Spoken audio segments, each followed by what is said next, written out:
Et bonjour à toutes et à tous, je vous retrouve aujourd'hui pour vous parler de macramé.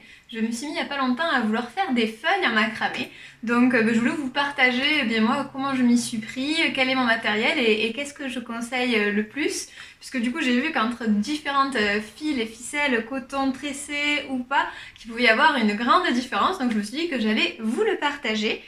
Première chose, en matériel, je vous conseille d'avoir des ciseaux qui coupent très bien, voilà c'est des ciseaux de couture. Et vraiment, ça aide à avoir un travail très propre. En laine, je vous conseille grandement, enfin en fil, pardon, du fil de coton. Là, c'est du coton qui est torsadé. Et le coton torsadé est vraiment beaucoup plus pratique que le coton tressé. Puisqu'en fait, après, une fois que vous aurez fini du coup, la forme de votre feuille, vous allez venir peigner votre fil pour avoir quelque chose d'un petit peu plus touffu. Vous voyez, un peu comme ça. Un petit peu épais, et donc ça va être beaucoup plus simple de peigner un fil en coton peigné que torsadé où il faut vraiment défaire les torsades manuellement. Donc là, ce fil est vraiment super, je vous le conseille. J'ai voulu tester avec un autre fil qui est également du fil de coton, 81% coton quand même et 19% polyester, de 3 mm, qui est doré comme ceci. Je le trouvais très joli. Vous voyez la différence en fait, il est toujours torsadé celui-ci, mais il est recouvert d'une espèce de doré qui du coup n'est pas en coton, certainement avec des fibres de polyester, qui du coup rendent un résultat beaucoup plus difficile déjà à faire. Donc j'ai voulu faire une petite plume toujours sur ce même modèle là, mais déjà les fils, on voit que ça n'a pas du tout le même effet épais qu'on peut avoir avec ce fil de coton là. Donc déjà c'est pas du tout pareil, le rendu reste sympa mais beaucoup plus simple d'avoir un fil torsadé en coton comme celui-là de 3 ou de 4 mm. Le diamètre peu importe, plus évidemment vous prenez un diamètre plus grand, plus vous aurez un côté épais, un petit peu fluffy voilà, de vos plumes ou de vos feuilles. Ce que je conseille aussi de faire, si vous le souhaitez, en avant, c'est d'avoir un espèce de patron. Moi, je voulais me faire une idée pour savoir un petit peu combien de nœuds il faut faire à l'avance, quelle forme à peu près je veux, et pour après couper, c'est vachement pratique. Donc bon, voilà, j'ai récupéré un prospectus de bûches glacées, on se change pas, et j'ai découpé voilà, approximativement pour que j'aie avoir une idée derrière des formes que je souhaite faire. Vous le suivez ou vous le suivez pas, ça vous aide un petit peu aussi pour la longueur. C'est vrai que c'est un petit peu difficile, moi j'avais regardé différents tutos et les gens coupaient en fait des fils hyper longs et après du coup venaient à enlever beaucoup de matière, donc ça faisait un petit peu de déchets. Donc je me suis dit pourquoi pas faire le patron pour aussi calculer les longueurs. J'en ai fait une, ça c'était ma toute première, beaucoup plus grande, et en fait je me suis rendu compte que ça tombait derrière, la forme de feuille n'était pas idéale, donc je me suis dit c'est suite à ça que j'ai voulu me faire un patron. Et du coup, j'ai compris en fait qu'il fallait s'organiser différemment que ce que je n'avais fait au départ. Vous voyez, après, ça tombe là. Alors que sur ma toute dernière, eh bien non, c'est vraiment différent. Vous voyez là, mes nœuds vont jusqu'au bout, alors que là, ils s'arrêtent bien avant. Et c'est le fil que j'avais pris dès le départ qui finit la plume. Et du coup, on n'a vraiment pas le même rendu. Celui-là se tient beaucoup mieux. Et autre petite astuce que je vous conseille d'avoir, c'est d'avoir de la laque. Et à la fin, en fait, vous brumerisez tout légèrement de laque sur le devant et sur le derrière votre feuille. Et du coup, elle tiendra beaucoup plus dans le temps. Dans le matériel aussi, c'est pratique d'avoir un mètre pour mesurer vos fils. Un peigne et une brosse. Moi, j'ai repris les miens. Après, si vous avez un peigne un peu plus fin que ça, c'est encore plus pratique. Moi, c'est un peigne pour cheveux bouclés ondulés, donc il est épais. Voilà, pour après venir défaire les fils. Je vais m'arrêter de parler pour l'instant et je vais vous changer la caméra pour que vous voyez bien en action les différentes techniques, sachant qu'on voit là, il y a 3 types différents de nœuds. Vous voyez qu'ici, j'ai alterné les nœuds. Ici, j'ai uniquement sur un côté le nœud. Et là, j'ai fait l'autre côté pour que vous puissiez vraiment voir les différences. Vous voyez là, le nœud est sur la gauche et là, il est sur la droite. Et sur la première, il est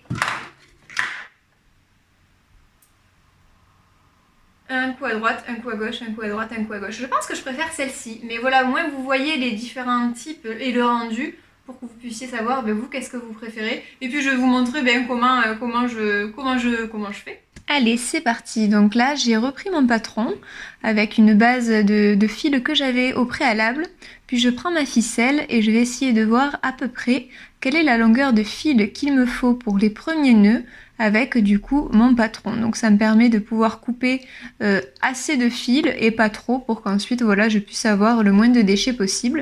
Ensuite je reprends la mesure avec ma ficelle pour pouvoir faire du coup des couples de 2 fils de la même taille. Ainsi de suite, je continue de couper pour mes autres nœuds, sachant qu'on a besoin de 2 fils pour chaque nœud. Et puis ainsi de suite, je reprends, vous voyez la coupe en accéléré pour pas que ça vous prenne trop de temps.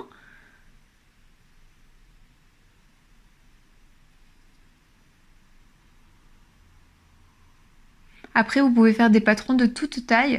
Là, c'est vrai que j'ai une base, moi, qui est relativement petite. Mais ensuite, voilà, vous pourrez vous faire vos propres patrons avec différentes tailles. Je vous mettrai toutes les notes du patron en dessous dans la barre d'infos. On va commencer à faire le premier nœud. Donc, on prend un fil, on fait une boucle que l'on passe sous notre fil de départ. La boucle vers la droite. Ensuite, on fait une autre boucle que l'on passe dans la première et dans lesquels on fait passer nos fils qui étaient sur la gauche. Donc vérifiez que vos fils de droite soient bien sous la boucle avant de nouer et vous voyez que ça nous fait une première boucle à droite. Vous pouvez bien sûr resserrer le nœud pour qu'il soit le plus haut possible. Donc là vous avez votre premier nœud vers la droite. Je vous ai fait un petit schéma pour que vous voyez mieux parce que c'est pas évident avec les mêmes couleurs. Donc en premier lieu c'est la boucle en bleu turquoise. Et en second, la boucle plus foncée, bleu marine. Hop, on reprend cette fois-ci à gauche, puisqu'on souhaite faire des nœuds qui alternent gauche et droite. Donc le même principe, vous faites passer la boucle dessous et ensuite vous tirez votre nœud. Et cette fois-ci, on trouve un nœud sur la gauche. Évidemment, si vous préférez faire que d'un côté, vous réitérez la première phase tout au long de votre cycle. Donc je reprends le mouvement vraiment doucement pour que vous puissiez bien voir. Cette fois-ci, comme au départ, la boucle est sur la droite. Ensuite, je fais notre boucle que je passe sous la première. Ensuite, dessus. Et hop, je fais sortir les petits bouts avant de tirer. Et j'ai mon nœud sur la droite. Donc nous sommes à 3 nœuds. On va faire la même chose cette fois-ci à gauche. N'hésitez pas à pratiquer en même temps que le tuto, c'est vraiment simple une fois qu'on a pris le coup, c'est vraiment rapide. Je vous zoome un petit peu là. Hop, je passe ma boucle dans la première, je fais passer les fils en dessous et hop, je tire. Avec le zoom, j'espère que vous voyez bien.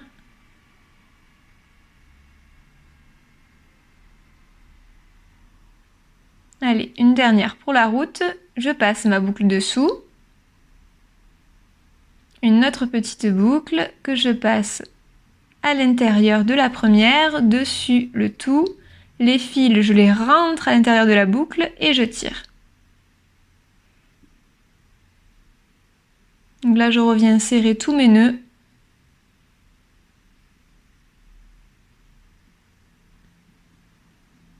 Et voilà, donc là j'ai fait un petit zoom pour que vous voyez bien l'ensemble des nœuds le plus zoomé possible puisque c'est pas très évident pour avoir une vue d'ensemble, surtout que j'ai mes mains dessus.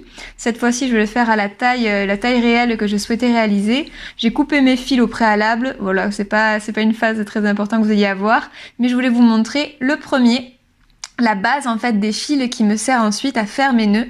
Donc je la mesure toujours par rapport à mon patron. Donc c'est très simple, vous coupez une longue lanière qui, une fois coupée en deux, vous donnera en fait tout simplement la longueur totale de votre feuille. Donc voilà moi combien elle mesure, je vous mettrai toutes les références en dessous. Je la plie en deux et ensuite je vais réaliser un nœud tout simple avec mes deux fils en fait pour pouvoir faire une boucle sur le dessus afin que je puisse derrière suspendre ma plume, ma feuille, soit sur un attrape-rêve ou vous pouvez aussi la suspendre au sapin de Noël, c'est tout à fait possible. Vous voyez, il n'y a rien de plus simple sur ce premier nœud. Hop, je tire, je serre un petit peu Et c'est cette base sur laquelle derrière je vais faire tous mes nœuds. Donc là j'essaye de voir si j'ai suffisamment de fil pour faire l'ensemble de mes nœuds. Pour une feuille de la taille de mon patron, il en faut à peu près 10 groupes de fils, donc à tout un total d'une vingtaine de fils pour pouvoir voilà, faire une feuille à peu près de cette taille. Donc tout est coupé, je reprends du coup le système que vous connaissez déjà avec les nœuds. J'ai préféré vous le remontrer entièrement un petit peu en accéléré, comme ça vraiment pour que vous puissiez vraiment bien comprendre comment ça se passe. Donc toujours je mets ma boucle dessous, je passe une première, une seconde. Les premiers fils sont coupés un peu plus courts, donc c'est normal. C'est parce que du coup le haut de la plume est plus petit, donc pour éviter de gâcher trop de fils, voilà, je les ai coupés un peu plus courts. C'est pas forcément évident, plus ils sont courts en fait, moins c'est simple, puisque du coup pour attraper les petits fils, voilà, mais on peut toujours se reprendre. Là je fais un petit zoom pour vous montrer que j'ai décidé de les faire en un coup à droite, un coup à gauche, vraiment voilà, pouvoir moduler les nœuds. C'est peut-être la façon que je préfère. J'ai essayé les deux et c'est vrai que ça ressort assez bien, comme ceci. Donc là, les fils commencent à être un peu plus longs, c'est plus simple pour faire les nœuds au mieux.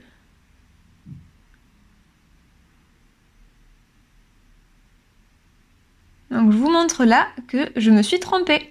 J'ai fait 2 nœuds qui se suivaient et vous voyez, ça se défait hyper facilement. Il suffit de tirer dessus, de faire glisser et hop, vous pouvez repositionner facilement vos nœuds. Voilà, donc si vous vous trompez, ce n'est pas grave du tout, vous pouvez vous reprendre tout à fait jusqu'à la fin. Tant qu'on n'a pas verrouillé en fait notre feuille, notre plume, on peut tout à fait se reprendre, défaire et refaire afin d'avoir voilà là les nœuds alternés comme je le souhaitais au départ. Donc là, on est bon. Ainsi de suite, là je resserre un petit peu les nœuds, puisque voilà, j'aime bien moi qu'ils soient assez serrés, donc j'ai un petit peu resserré le tout et remonté mes nœuds. Ça c'est quelque chose qui peut s'ajuster jusqu'à la fin. Et hop, on finit avec les 2 derniers nœuds. Voilà, moi j'ai choisi d'en faire une dizaine. Pour cette taille, je trouve que c'est suffisant. Là je resserre le tout pour que ça tienne bien, puisque des fois il se desserre au fur et à mesure voilà, des nœuds. On peut tout faire remonter, vous voyez, hyper facilement.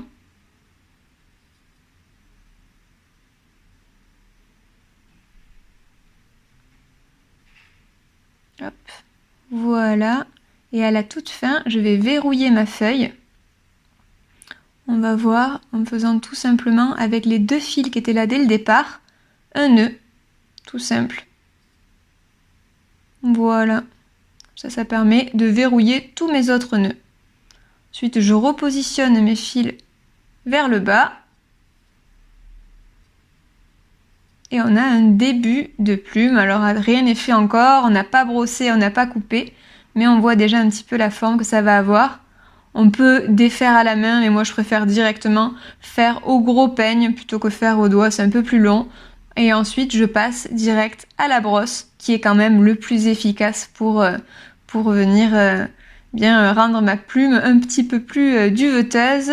C'est beaucoup plus joli. Donc je brosse tout ça. N'hésitez pas à brosser bien sur le dessus et de l'autre côté. Voilà, vraiment des 2 côtés. C'est le mieux pour avoir vraiment un résultat le plus homogène possible. Donc là, on est bon pour un premier brossage.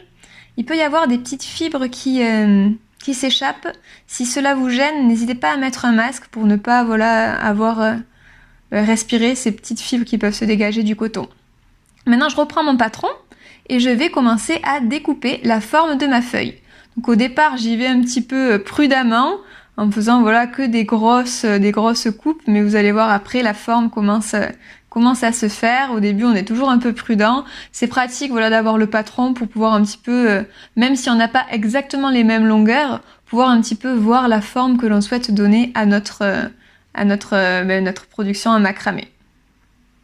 Donc là, je mets un petit peu plus en accéléré. De toute façon, vous voyez, j'essaye de suivre un petit peu les bords.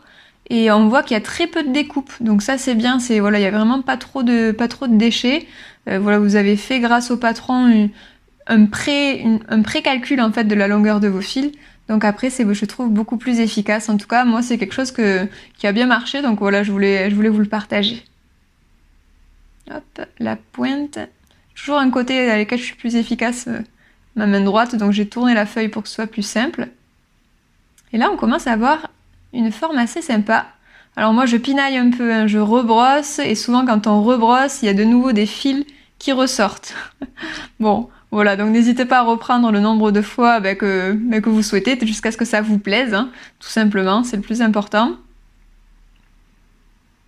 C'est vrai que quand on rebrosse, on se rend compte que parfois il y a des fils qui n'étaient pas tout à fait sortis au premier abord. Là, j'ai plus besoin du patron, j'ai ma forme générale, donc je viens pinailler rapidement avec les derniers ajustements. Elle commence à être jolie là, donc ça me plaît. Encore 2-3 petites découpes, et puis on va être bon. Commence déjà à être jolie, on voit la forme qui prend forme assez rapidement. Vous voyez là, bon, j'ai mis un petit peu en accéléré, mais en une vingtaine de minutes largement, vous avez une feuille, même en débutant, qui est tout à fait facile à faire et très jolie.